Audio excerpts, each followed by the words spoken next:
Pemirsa, hingga 2 pekan ke depan pemerintah kembali membatasi aktivitas masyarakat di wilayah Jawa dan Bali. Ya, dalam pemberlakuan pembatasan kegiatan masyarakat atau PPKM yang dimulai pada tanggal 11 hingga 25 Januari 2021 ini, pemerintah daerah diharapkan lebih tegas dalam menindak masyarakat yang melanggar peraturan protokol kesehatan. Rekor baru lonjakan kasus positif harian COVID-19 yang menyentuh angka 9.000 hingga menipisnya kapasitas rumah sakit rujukan COVID-19 membuat pemerintah menerapkan pemberlakuan pembatasan kegiatan masyarakat atau PPKM untuk sebagian wilayah Jawa dan Bali yang berlaku mulai hari ini hingga 2 pekan ke depan. PPKM diterapkan di wilayah provinsi, kota atau kabupaten yang memenuhi salah satu parameter yang telah ditetapkan oleh pemerintah. Di antaranya tingkat kematian berada di atas rata-rata kematian nasional, tingkat kesembuhan berada di bawah rata-rata nasional, angka kasus aktif COVID-19 berada di atas rata-rata kasus nasional, dan tingkat keterisian rumah sakit untuk ICU dan isolasi pasien COVID-19 berada di atas 70%. Pemberlakuan pembatasan kegiatan masyarakat mencakup perkantoran atau tempat kerja yang mewajibkan penerapan protokol kesehatan dan pemberlakuan bekerja dari rumah atau WFH sebesar 75%. Pada institusi pendidikan wajib melakukan pembelajaran secara daring. Restoran dan mal dibatasi jam operasionalnya sampai dengan pukul 19 waktu Indonesia bagian Barat. Dan untuk restoran, diberlakukan kebijakan makan di tempat sejumlah 25% dari kapasitas restoran. Untuk sektor esensial seperti bidang kesehatan, penjualan bahan pangan, komunikasi, keuangan, dan sebagainya tetap diizinkan beroperasi 100% dengan pengaturan jam operasi, kapasitas tenaga kerja, dan penerapan protokol kesehatan. Tempat ibadah tetap diizinkan buka dengan jumlah maksimal 50% dari kapasitas. Fasilitas umum ditutup, kegiatan sosial dan kebudayaan dihentikan, serta pembatasan moda transportasi. Dan menindak tegas pelanggar peraturan selama masa PPKM menjadi penentu untuk menurunkan kasus positif COVID-19 dalam 2 pekan ke depan. Ya, untuk membahas seperti apa kebijakan PPKM di beberapa kota, kabupaten, dan provinsi di Jawa serta Bali. Saat ini kita telah terhubung dengan Dr. Tri Yunis Miko, selaku pakar epidemiolog FKM UI. Selamat pagi Pak Miko, apa kabar Pak? Selamat pagi Mas Andre dan Mbak Dika. Baik, Pak Miko, kalau kita melihat PPKM ini, kita tarik garis mundur ke belakang, kita berkaca dengan pengalaman-pengalaman di tahun 2020.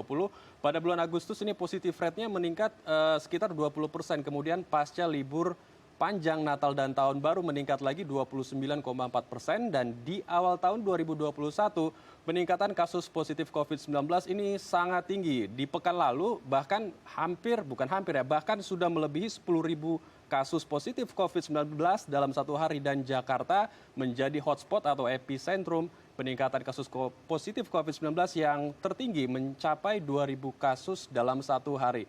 Sebenarnya kalau dari Pak Miko sendiri, bagaimana melihat kebijakan-kebijakan kita saat ini yang diterapkan dan apa yang harus dievaluasi sebenarnya, Pak Miko? Ya, jadi penambahan kasus masa liburan itu memang nggak bisa dihindari gitu.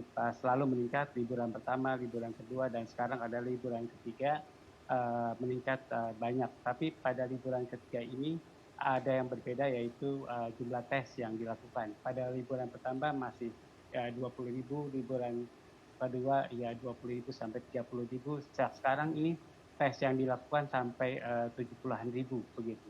Jadi akan menambah jumlah kasus yang semakin banyak begitu. Nah, tapi bukan jumlah kasus sebagai ukuran. Kalau tes bertambah, yang menjadi ukuran adalah positivity rate.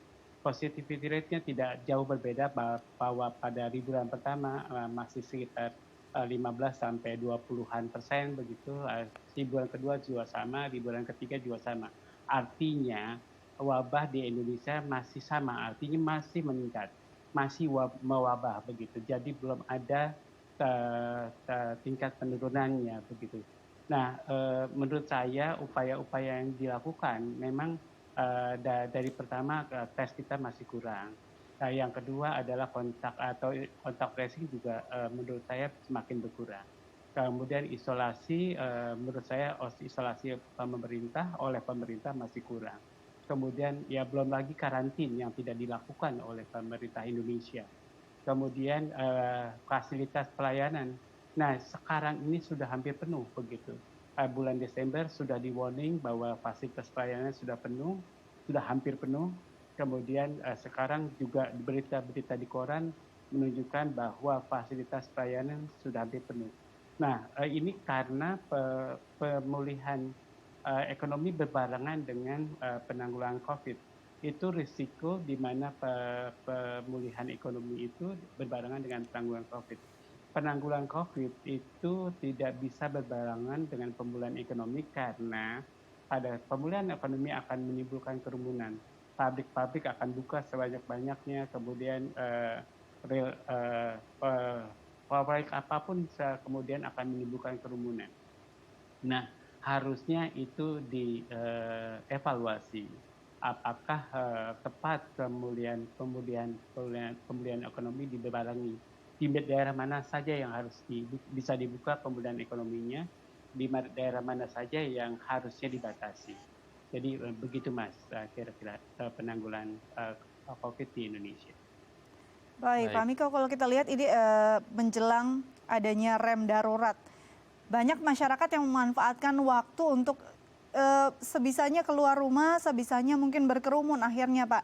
Apakah memang tepat saat memberikan pemberlakuan yang waktunya jauh dari pemberitahuan sendiri? Apakah perlu pemberitahuan yang secara mendadak agar tidak dimanfaatkan juga? Seperti kita lihat kemarin di salah satu pusat wisata ada ratusan orang berkerumun di sana. Dan apakah ini juga akan jadi satu klaster baru? Ya, jadi apapun kerumunannya akan meningkatkan probabilitas penularan COVID-19.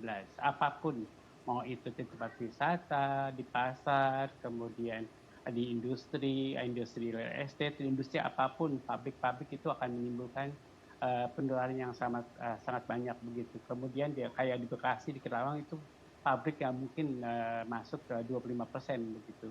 Jadi pasti akan ada tidak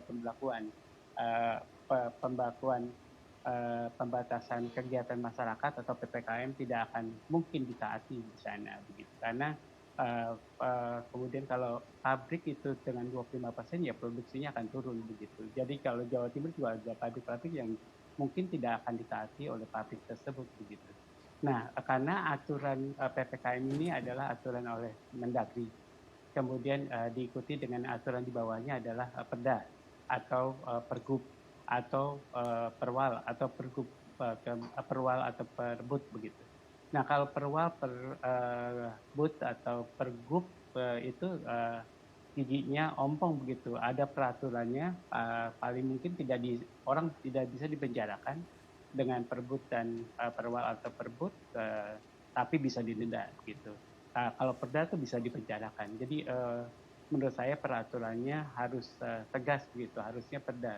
Nah, tapi sekarang semua sudah terjadi begitu. Nah, harusnya di Indonesia itu begitu ada kondisi yang luar biasa seperti sekarang ini, ada kondisi darurat begitu. Jadi negara itu harus dinyatakan keadaan darurat oleh Presiden Jokowi pada awalnya. Ini dikatakan darurat kesehatan masyarakat.